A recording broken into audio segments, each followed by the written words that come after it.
Bismillah ar-Rahman ar-Rahim, em nome de Deus, o clemente, o misericordioso. Queridos irmãos, sejam bem-vindos. Temos mais um programa do série Islam Sem Censura podcast. Dessa vez a gente vai falar, vamos conhecer, o melhor mundo islâmico. Alhamdulillah, temos dois convidados muito queridos, muito caros.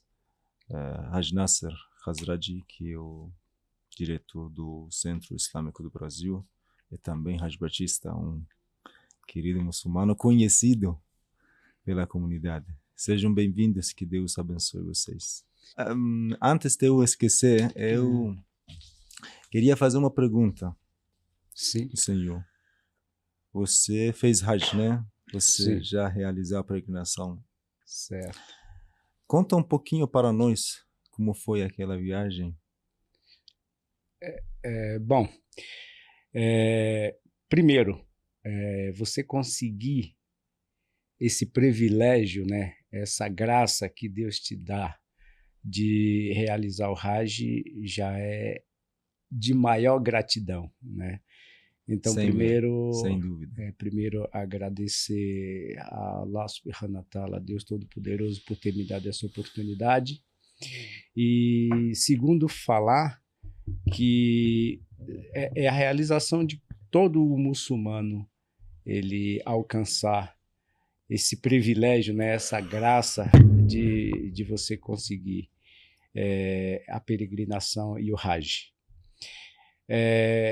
Na verdade, era um sonho meu desde quando eu abracei o Islã, de um dia conseguir essa realização.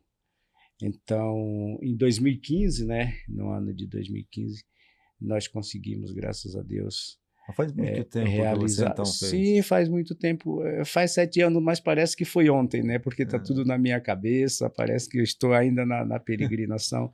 Então, é um ato que você não esquece jamais. Eu acredito que a gente vai ficar bem velhinho e você está na hora da morte, você está lembrando do teu Hajj. Mas você é jovem, irmão. Mas o jovem também morre. Tá? Então, falar um pouquinho sobre o Hajj.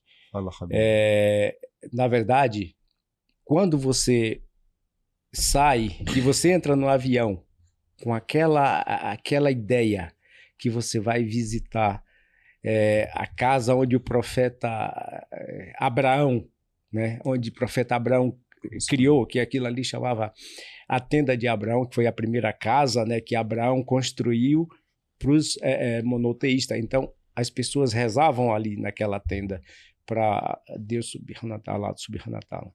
Depois que Abraão, na verdade eu estou contando aqui um pouco da história, né, porque algumas pessoas que não sabem, às vezes pensam que você fazer o Hajj, você ir para Kaaba, que é uma casa que alguém construiu, e não é assim. Aquela foi uma construção de Abraão. Abraão construiu aquela tenda, né, que era para as pessoas rezarem para Deus. Depois nós sabemos que a Kaaba ela teve diversas modificações, porque ela foi destruída algumas vezes e reconstruída, mas ela nunca saiu daquele local.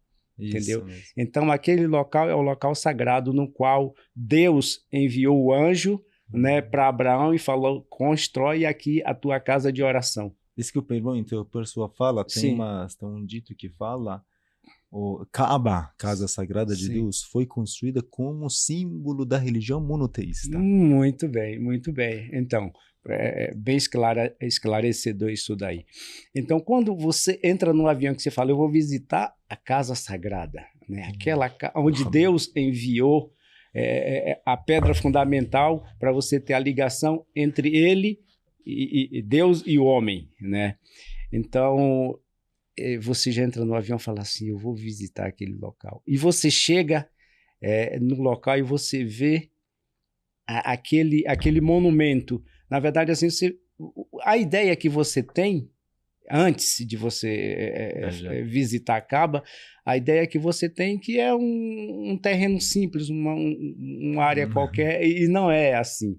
Então, você visita aquele monumento, né, histórico, e você sabe que dentro daquele monumento tem muitas histórias para ser contada, né? As batalhas que tiveram, as guerras que tiveram para a conquista daquele local, né? Que até hoje é um ponto fundamental, né? O ponto fundamental do muçulmano, né? Então ali é uma coisa extraordinária.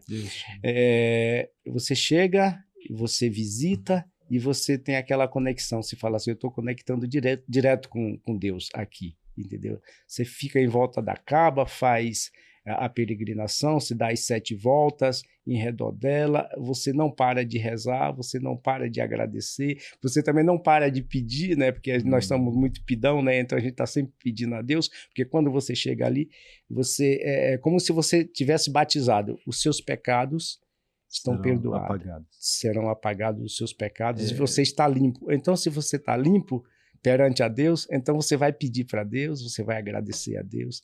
Então, o momento do Hajj é muito, muito importante. Peregrinação não. Peregrinação você viaja, você passeia, você visita locais sagrados, mas o Hajj, a peregrinação, o ato de você estar ali no local sagrado tem muita importância. Quando eu estava em Curitiba, perguntaram de mim, sabe, né, durante del Hajj, esses 2 meses, um mês de Hajj.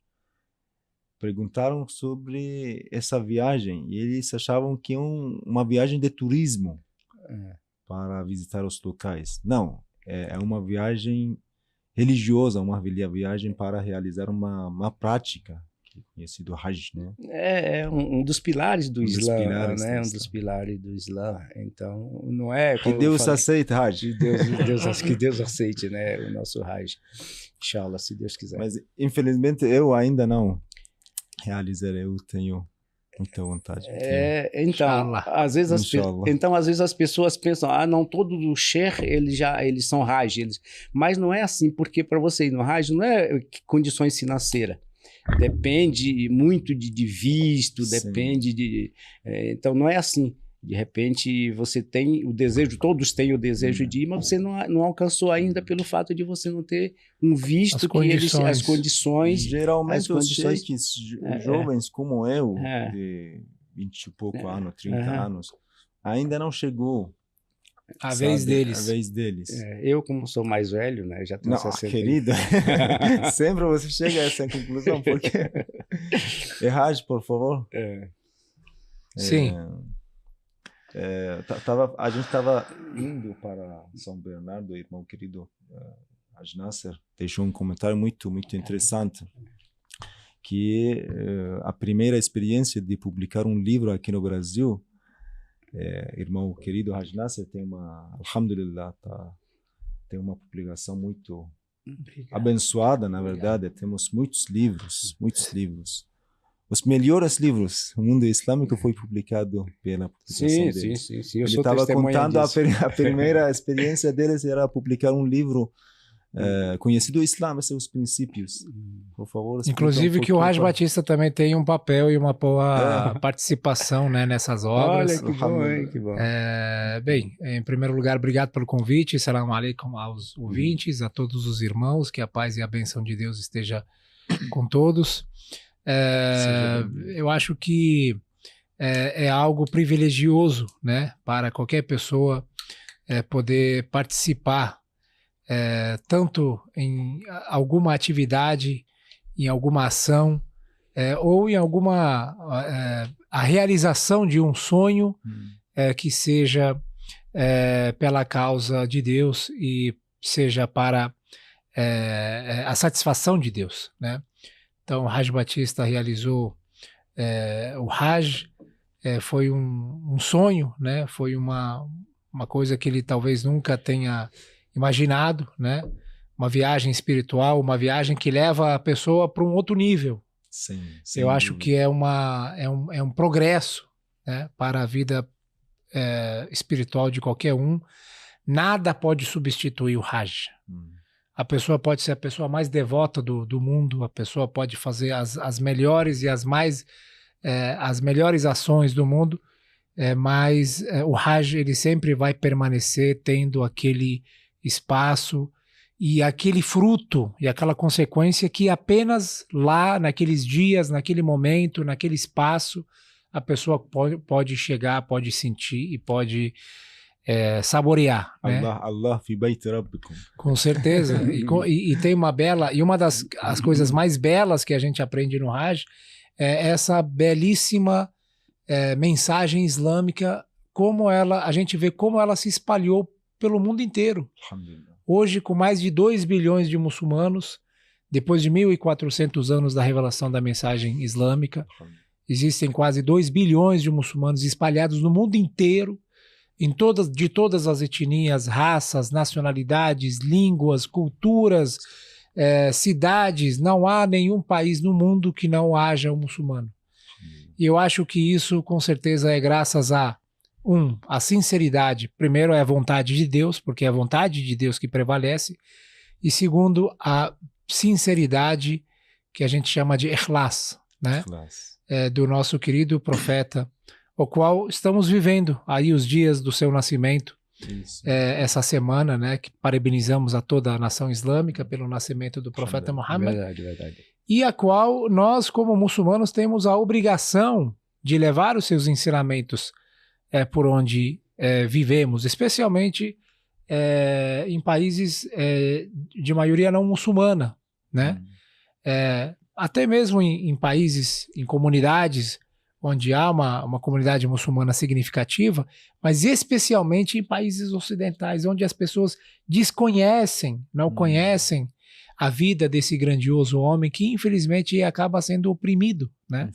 Essa ignorância, esse desconhecimento, essa falta de conhecimento acaba causando um preconceito, né, muito grande contra a verdade, contra a realidade da vida do mensageiro de Deus. E nós, graças a Deus, tivemos uma grande bênção, né, de ter publicado o Sheikh Talib Khazaraj aproximadamente em 96, né, 26 anos atrás, 27 anos atrás, ele publicou um livro, e essa obra continha um breve resumo, né, sobre a biografia do profeta e sobre os Ahlul Bayt, alayhimus salam, que é a família e são os sucessores, né, do profeta Muhammad. Essa obra foi escrita e ela foi traduzida, né, ao português. E o processo da tradução, na época, do árabe para o português. Sim. E o processo dessa tradução, da publicação dessa obra foi muito interessante, porque foi uma das primeiras obras. Se não foi a primeira, talvez foi a segunda, né? Antes dela haviam 2 ou 3 publicações feitas, né, em português. Tinha algumas coisas em espanhol também. Em espanhol tinha, mas em português não tinha, não tinha nada, né? Alguns livretos pequenos. Mas essa foi a primeira que foi escrita por um sheik, especialmente para o público brasileiro, traduzida do árabe para o português.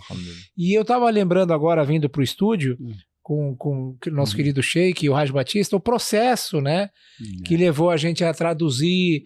A tradutora dessa obra foi a professora Aida Rumi, né, que Deus tenha a alma dela.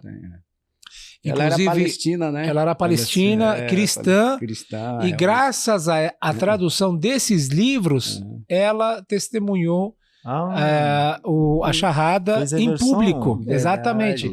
Inclusive foi no nascimento do profeta. O livro foi lançado na época. Que coincidência. Muita coincidência. No nascimento do profeta, na mesquita, ela teve o uso da palavra.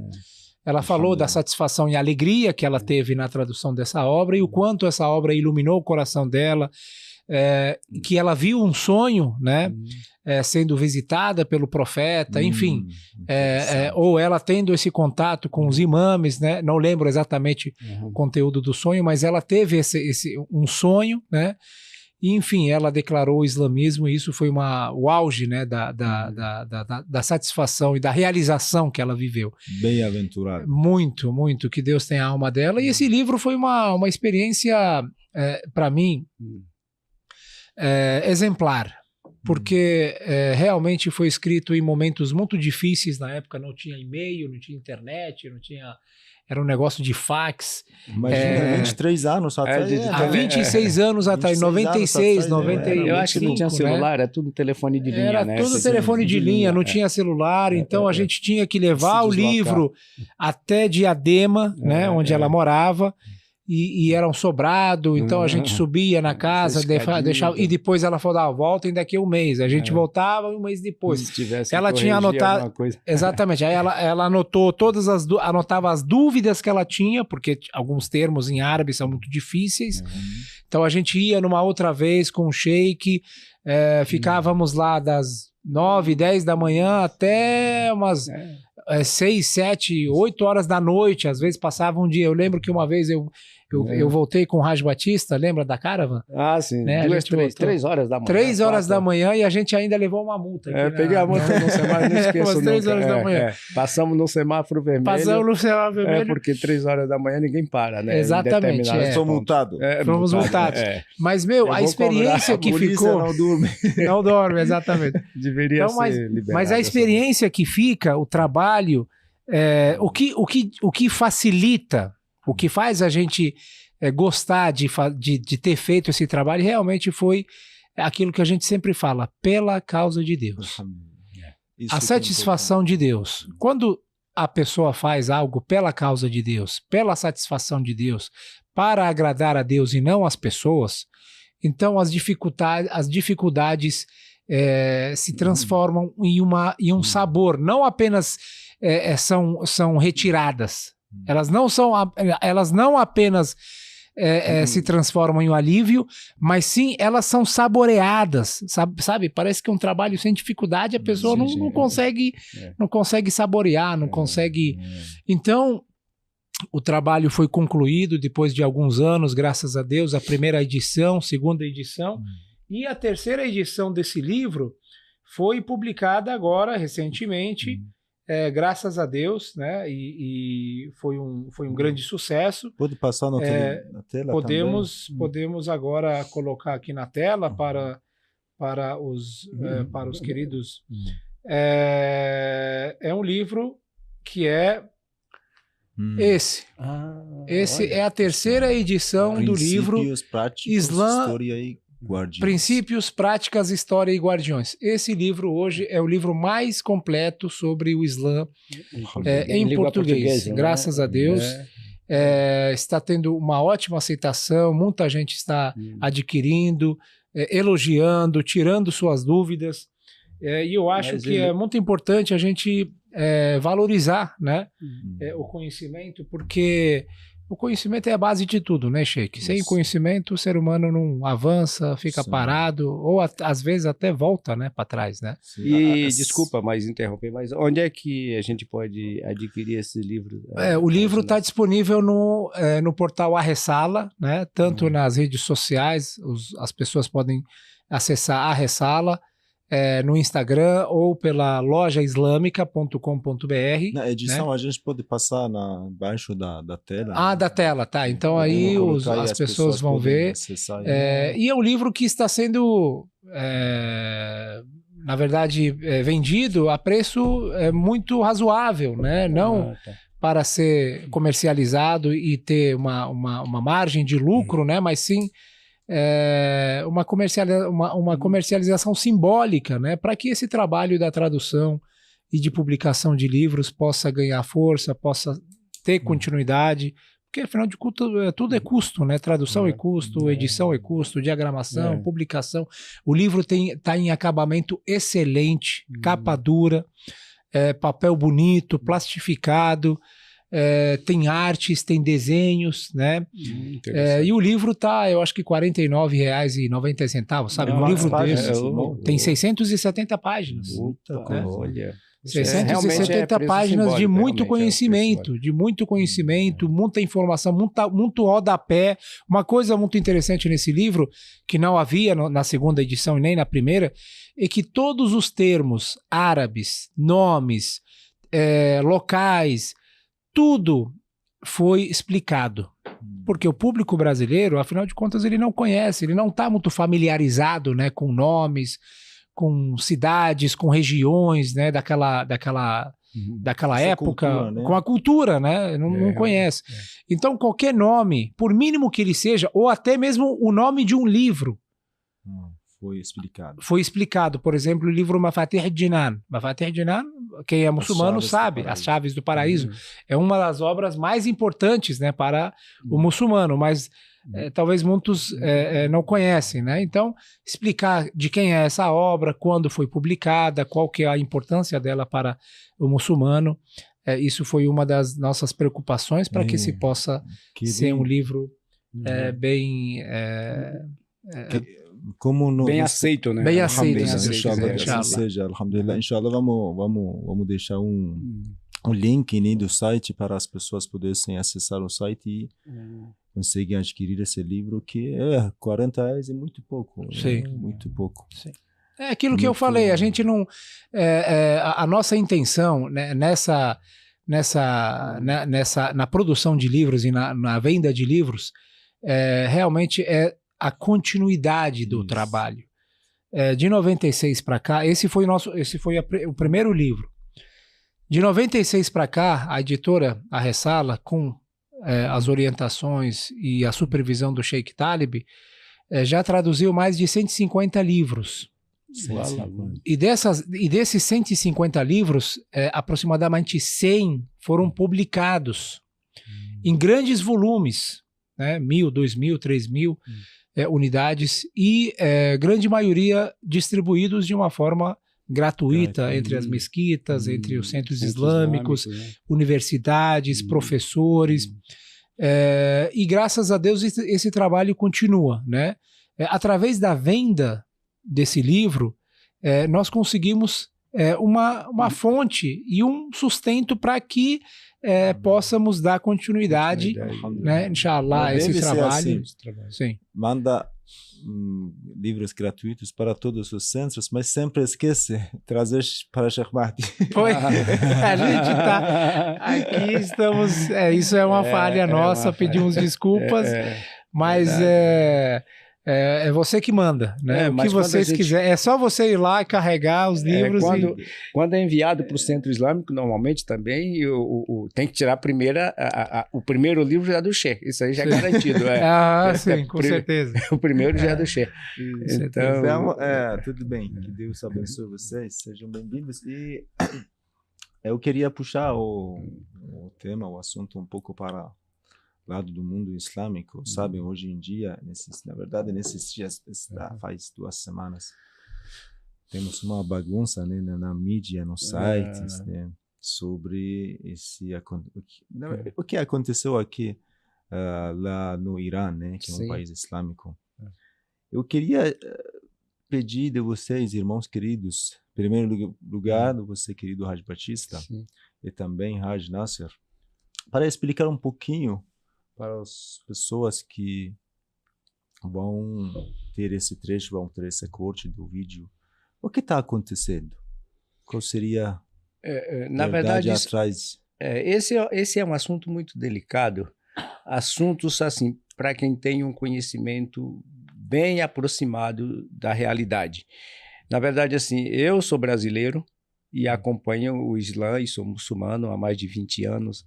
Então, nós sabemos das regras do Islã. Sim. Entendeu? Então, quem não é muçulmano, se você falar assim para uma pessoa que não é muçulmano, você precisa fazer 30 dias de jejum. Cara, que isso? Mas por que eu vou fazer 30 dias de jejum? Eu não aguento passar fome, não sei o quê. Mas eu falar para você, não, mas isso faz parte da tua religião. Isso. Entendeu? Então, aí já vou entrar no assunto. As mulheres que elas usam o hijab, então, isso aqui é uma prática da religião muçulmana, as mulheres usar o hijab.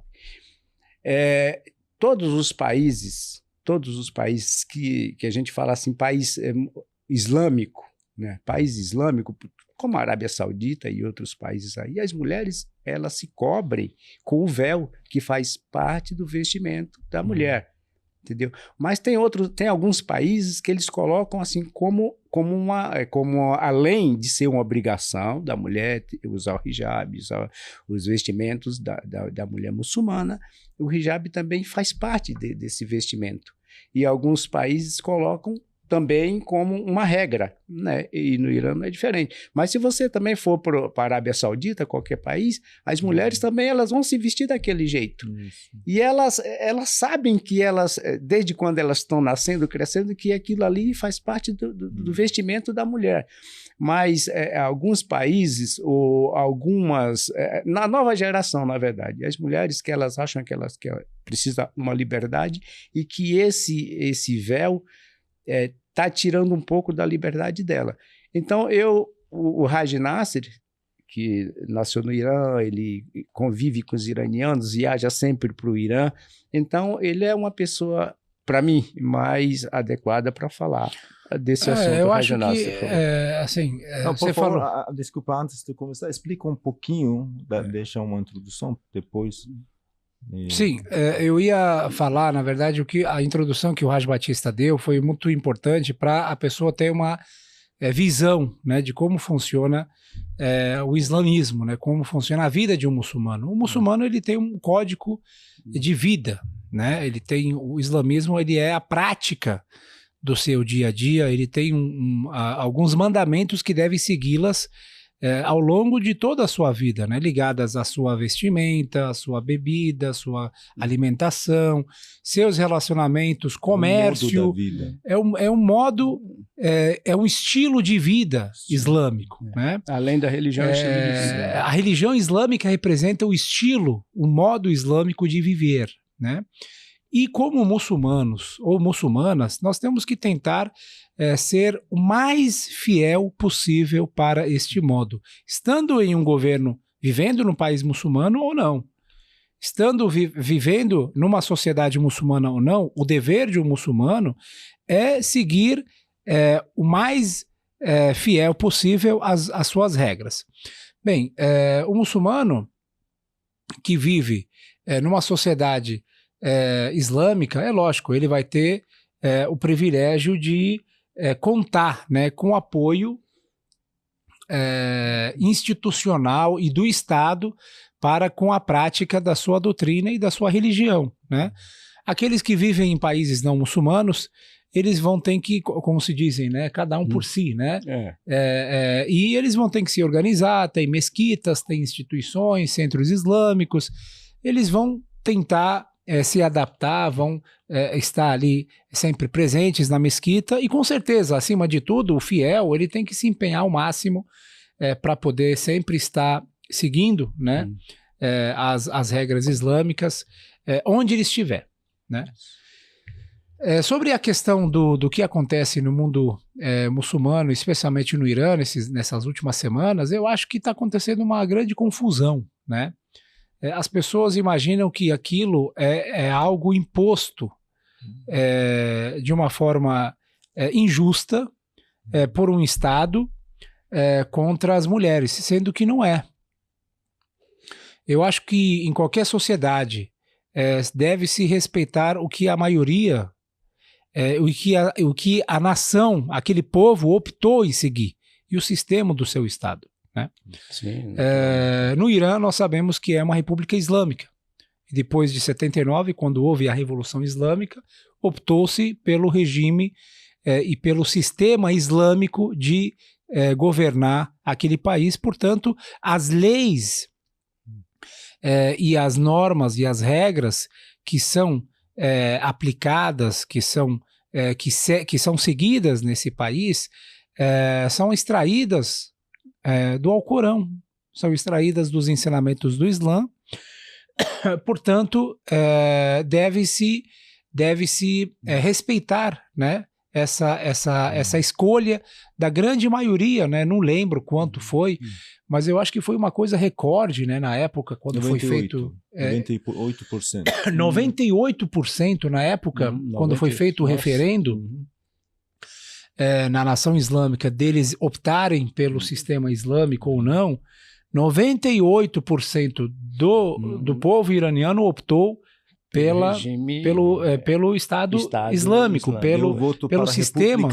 Eles votaram para a República Islâmica. E a República Islâmica tem suas instituições, tem o parlamento, onde as leis são discutidas, são aprovadas, tem o poder executivo, tem o poder judiciário, né? E tudo isso funciona à base da lei islâmica. E, lógico, acima de tudo, tem a liderança suprema no Irã, representada hoje pela Ayatollah Khamenei, né?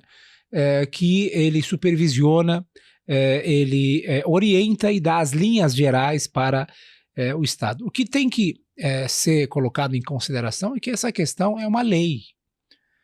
E a lei, como qualquer outra lei, inclusive muçulmano que vive fora de países muçulmanos, e isso, na verdade, é um decreto, é uma fatwa de todos os marja. Qualquer muçulmano que vive em país não muçulmano tem que respeitar as leis daquele país. Sim. Todos os marja, inclusive o Imam Khomeini, quando perguntado sobre várias questões em outros países, outros marja, não há nenhum marja que autoriza que a pessoa viole as leis do país onde ele vive. Isso. Existe uma coisa no islamismo e na nossa comunidade que é a ordem. Tem que haver ordem numa sociedade, tem que haver ordem numa comunidade, num país onde se vive. E se existe uma lei, então essa lei deve ser respeitada.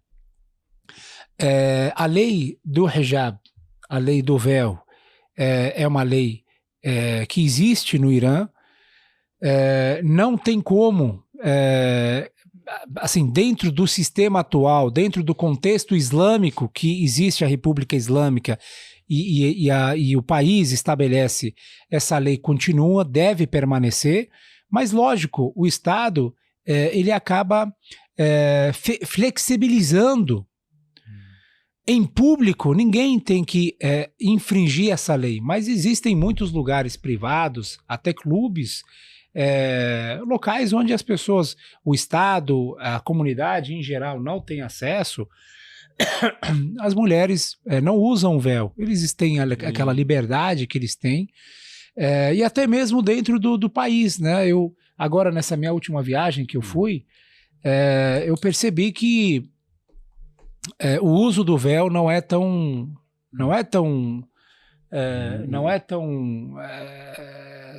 à risca, né?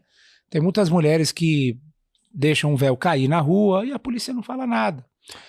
Tem muitos lugares que a vestimenta é inadequada e as mulheres continuam, seguem um caminho, já que elas não atrapalham, não incomodam, então ninguém incomoda. Agora, em alguns pontos pode haver uma certa abordagem, pode haver uma orientação, né? O que a gente fala é isso, é uma orientação.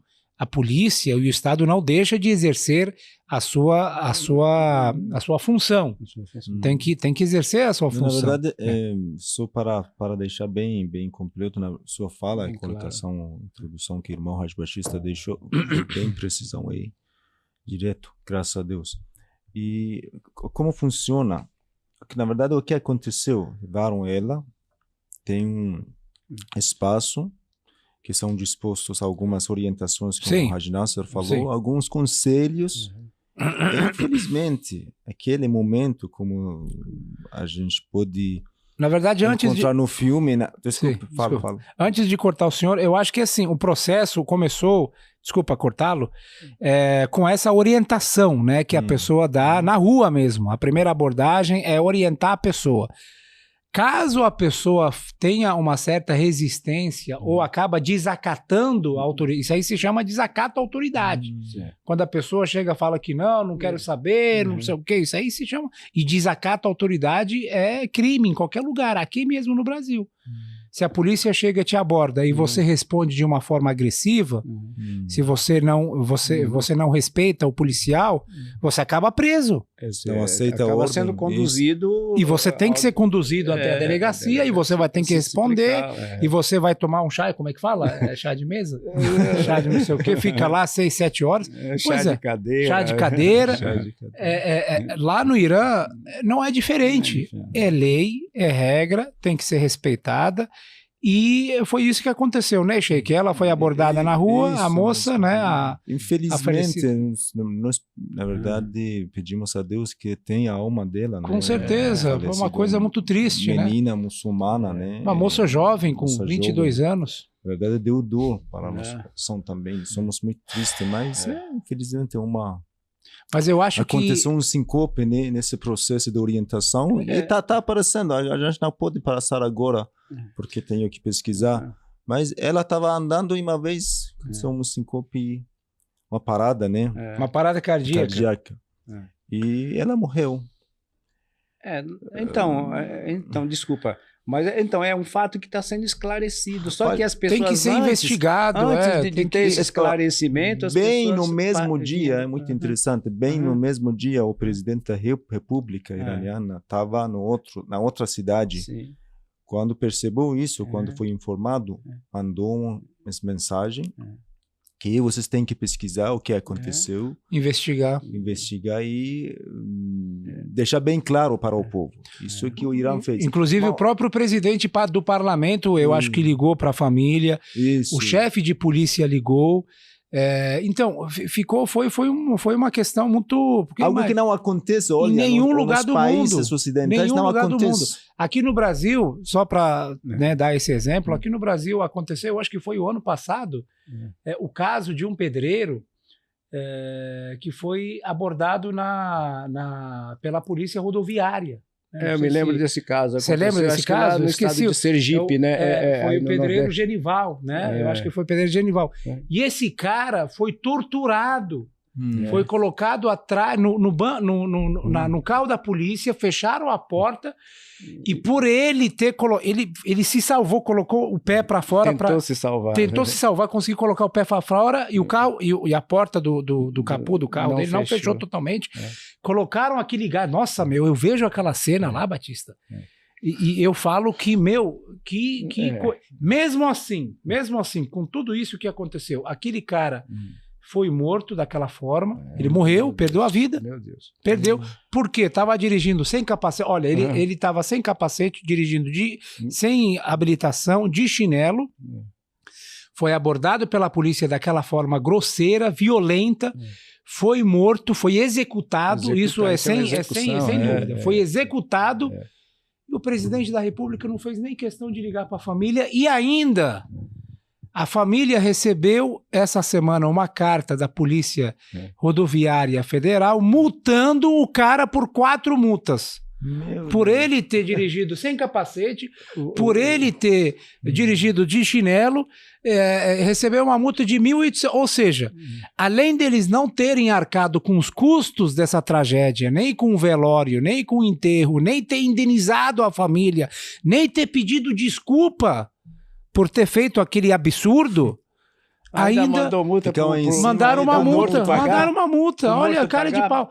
Sabe, então, quando a gente vê tanto escândalo e tanto barulho por causa de uma coisa que aconteceu,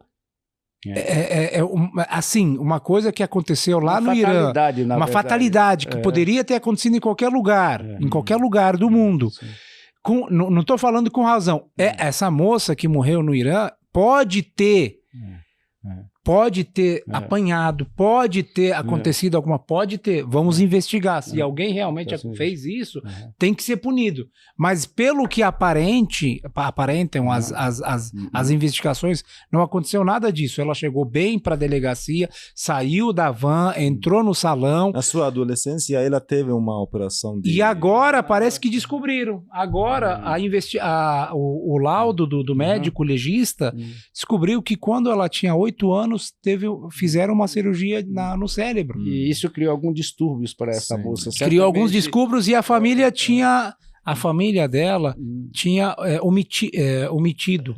Eles não tinham não tinham falado, né, isso. Mas, enfim, quando a gente percebe que é tanto barulho, né, por causa de uma questão, sabe? A gente não vê quando esse pedreiro morreu, aqui no Brasil, a gente não viu o presidente de nenhum país do mundo ter declarado solidariedade àquele pedreiro e àquela família. mas foi o que aconteceu no Irã. Quando aquela moça morreu, o presidente do maior país do mundo, que é os Estados Unidos, declarou apoio. Sabe, o que um presidente tem a ver com algo que acontece lá do outro lado do mundo, num país? Com certeza esse apoio é para estimular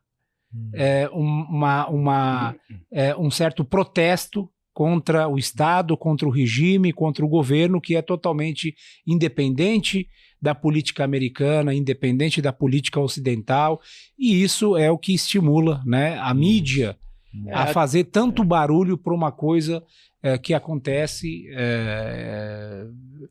uma fatalidade, né, que acontece. A mídia hoje é um pretexto, na verdade. O que ela quiser, na verdade acontece coisas muito pior, muito terrível que esse assunto. Mas estão calados. Inclusive, Sheik, não, desculpa, irmão. Eu agora lembrei. No mesmo dia que aconteceu isso, no Iraque, morreu uma menina. Isso que eu ia falar. No Iraque? No Iraque, uma menina. No mesmo pelos dia. soldados americanos. No mesmo dia. Mas ninguém. No mesmo até dia. Mesmo os muçulmanos não sabem. Mesmo dia, Rádio Batista, no mesmo dia que a moça iraniana tinha sido detida no Irã e ela faleceu, no mesmo dia, uma moça jovem de 15 anos morreu a tiros pelos soldados americanos no Iraque. Direto. Mas aí não teve repercussão. Não teve nenhuma repercussão. Na mídia mundial. Ninguém fala nada, ninguém questiona. Então, quem é responsável? É muito estranho. Só com base nessa informação e nessa análise dá para a pessoa entender o quanto... Mas assim, voltando, né, para a gente poder falar um pouco do sistema, a gente vive num estado, num país muçulmano, onde as leis devem ser obedecidas, devem ser respeitadas. E eu lembro que, assim, já que é Islã sem censura, então a gente vai falar uma coisa aqui sem censura. Saíram alguns protestos de mulheres na Europa, em apoio à moça jovem que faleceu, né, no Irã, a Mahsa, alegando liberdade, vida à mulher, e elas estavam totalmente nuas. Não. Da cintura para cima. Menos... Na Europa. Tá. Menos a parte dos mamilos. Desculpa, né? Eles tinham colocado uma fita, uma tarja em cima da parte dos mamilos. Quando elas foram... Desculpa, já que é sem censura. Quando elas foram perguntadas por que vocês colocaram isso, elas falaram que, olha, porque aqui na Europa é lei. A gente não pode estar totalmente nu. A gente tem que tampar essa parte. Algo. Tá, então vocês querem que as mulheres iranianas desrespeitem a lei e tirem o véu no Irã, e aqui vocês querem ser exemplos de cidadãos, boas cidadãos, e querem seguir Então, essa duplicidade, sabe? Essas visões que causam essa confusão na cabeça da pessoa que da pessoa que não entende, sabe? Não tem. O Irã é muito longe, Sheik. Sabe, o brasileiro ele não tem tanta informação, não tem tanto conhecimento, né, do que passa do dia a dia do iraniano. Uma coisa muito interessante da vida do Imam Khomeini, quando ele estava, na verdade, foi exiliado para a França. Tem uma tradição, talvez irmãos queridos conhecem, para proteger um viajante, para proteger um convidado, qualquer um. Sim. Tradição islâmica iraniana é muito forte. Eles matam um carneiro quando ele ou ela, convidado, está chegando para a cidade. Matam um carneiro. Faz um sacrifício. Sacrifício, em nome dele, né? Queriam fazer a mesma coisa na França. Para o Imam Khomeini, quando ele chegou para a França. Pela chegada dele. Sim, pela chegada. Queriam matar Imam Khomeini, queriam sacrificar, e mandou uma mensagem Imam Khomeini para eles. Não podem. Falaram, como assim? Para preservar você, para sacrificar em ter um nome. Sim. Falou, pela lei da França, não pode isso. Pode. Então, Tá vendo? Tem que levar para frigorífico e... o líder supremo do Irã, Olha como ele não respeito. aceitou porque Eu respeito a respeitou lei. a lei do teu país. É isso mesmo, é isso mesmo. E eu acho Mesmo que... que era de uma cidade muito, muito longe da... ele podia ter feito lá no podia, quintal, atrás da sim. casa e tal. Mas Desse jeito também respeita. Mas... Tem um assunto interessante que eu queria abordar aqui.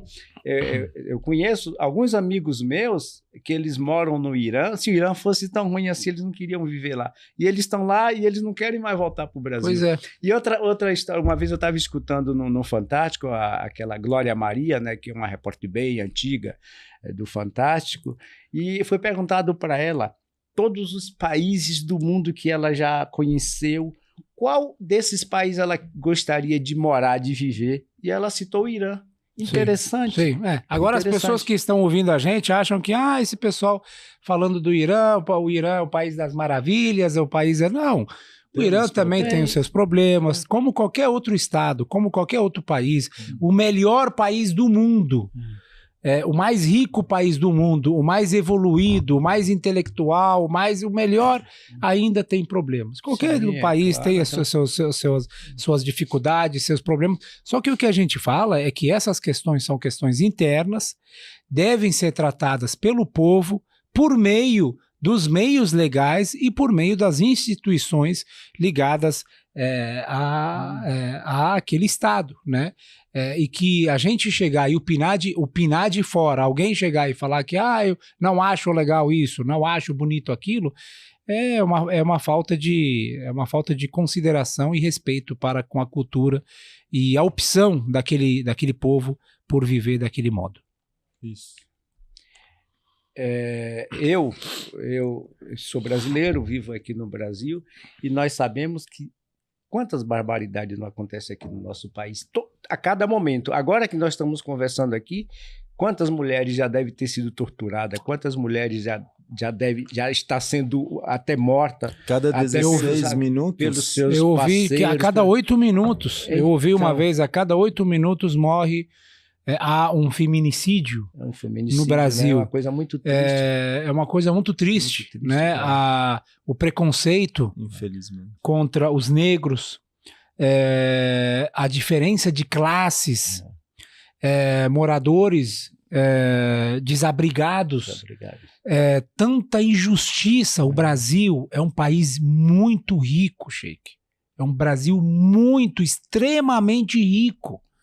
Para alimentar essa máquina, sabe? Congresso, Senado, ministérios, sabe? O orçamento de tudo isso é muito dinheiro.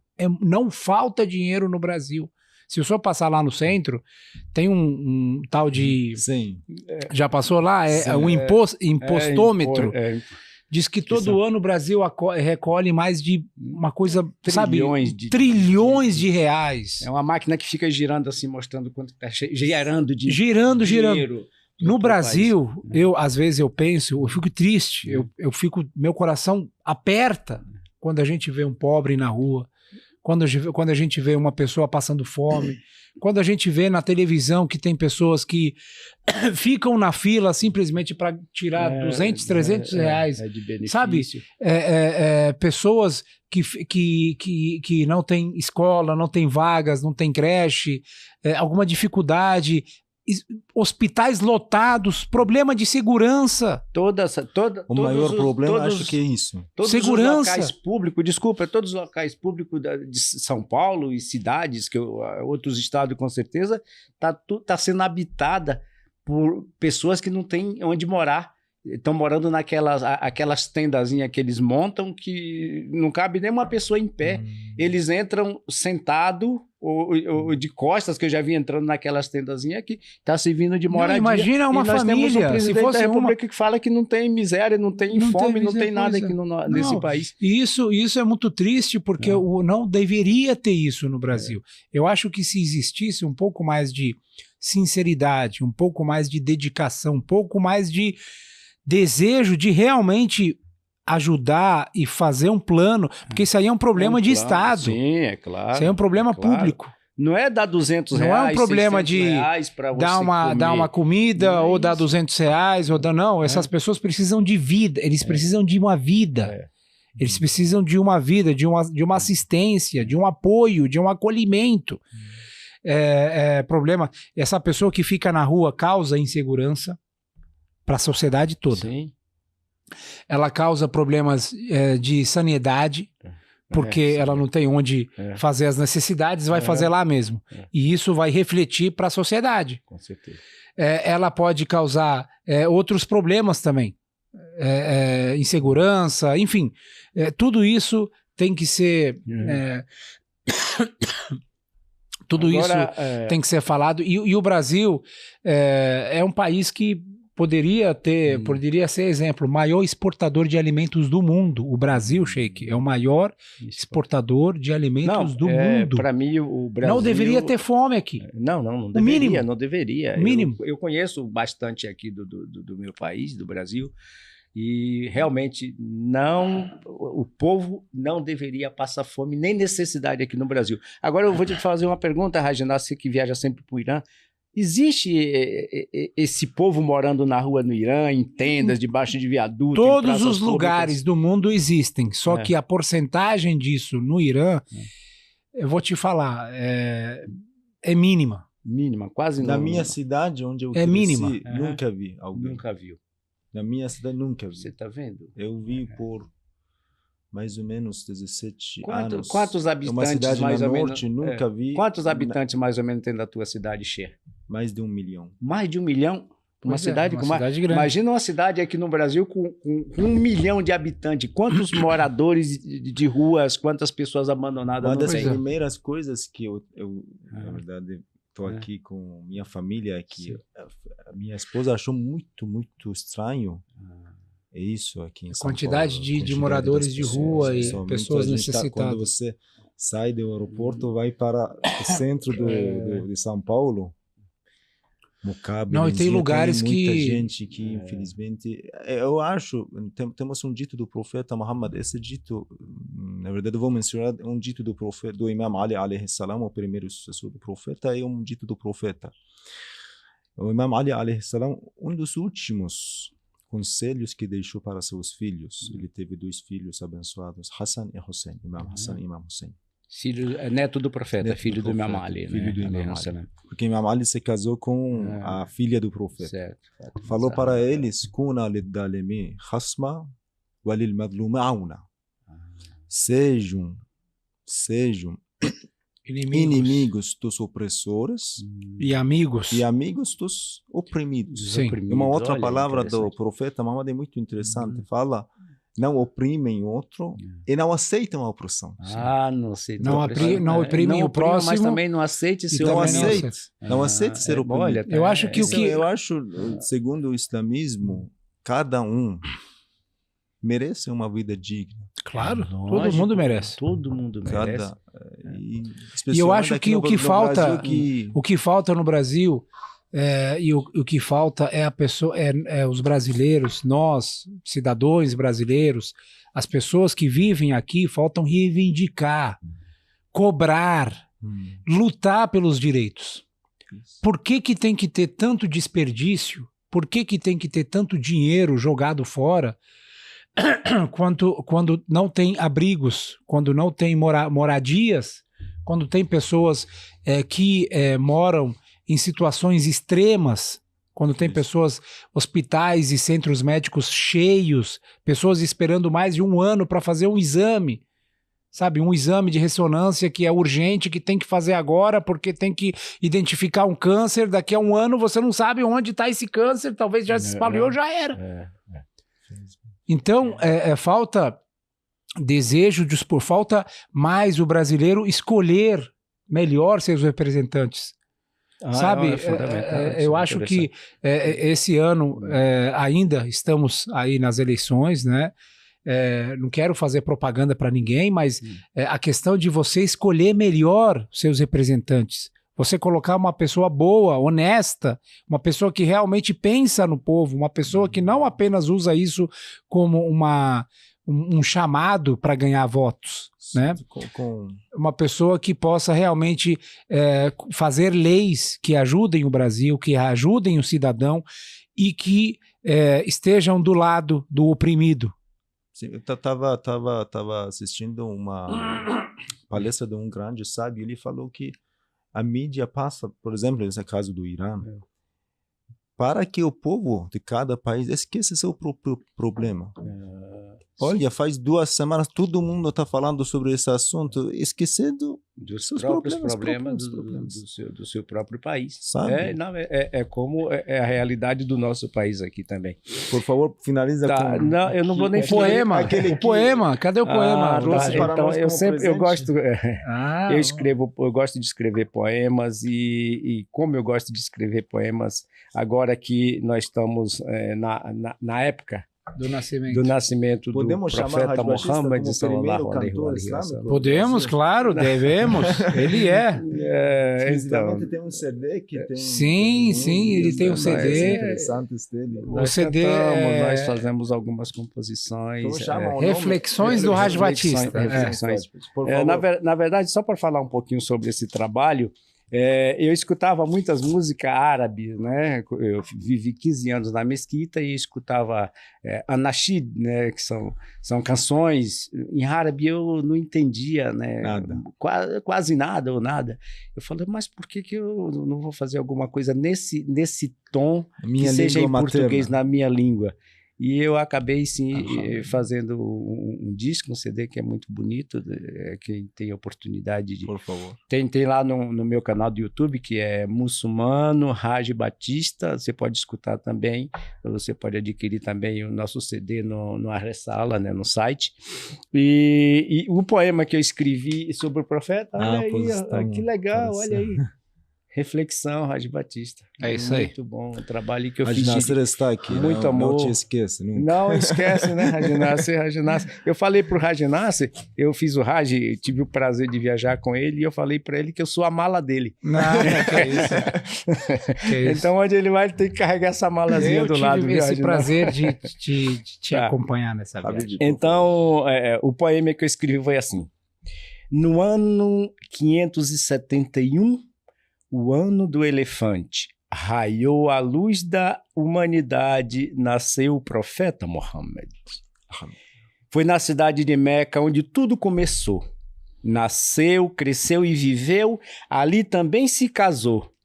Mas a vida do profeta não foi fácil, não, senhor. Ainda nem tinha nascido quando seu pai faleceu. Com 7 anos de idade, a sua mãe também morreu. Foi criado por seu tio com toda a graça de Deus. Abu Talib era seu nome, homem de bom coração, honesto, exemplo de cidadão, foi tutor de Mohamed, dando força e proteção. Assim crescia o menino, muito diferenciado, com muito respeito, com o título do seu tio, era muito respeitado. Seu tio já percebia que ele era iluminado. Nosso profeta cresceu com toda a fé em Alá, adorador de Deus único, nunca parou de rezar. Com seus 40 anos, estava o profeta a rezar na montanha de Al-Nur, na caverna de Al-Hira, quando o anjo Gabriel, o enviado por Deus, trouxe a mensagem ao profeta para todo o povo da terra, inclusive para os ateus, que seguisse Mohamed com as mensagens de Deus. O nosso abençoado Muhammad Rasulullah recebeu de coração a luz para nos guiar. E essa luz era tão forte como uma rocha no chão, e essa luz se chamava nosso sagrado Alcorão. O nosso grande profeta deixou para nós a lição, que todo o povo da terra possam viver como irmãos e que abracemos juntos a última religião. Salatu ala Muhammad wa ali Muhammad. Allah. Salli ala Muhammad wa ali Muhammad. Tudo bom? Sejam bem-vindos, irmãos queridos, Haj Nasser e Haj Batista. Inshallah. Eu quem agradeço, Sheikh Continuamos. Mahdi, a oportunidade de você ter dado para a gente expor um pouco das nossas ideias, do nosso trabalho, entendeu? Eu me sinto muito agradecido. Seja bem-vindo sempre. Foi um grande prazer. Deus abençoe vocês. Assalamu alaikum wa rahmatullah.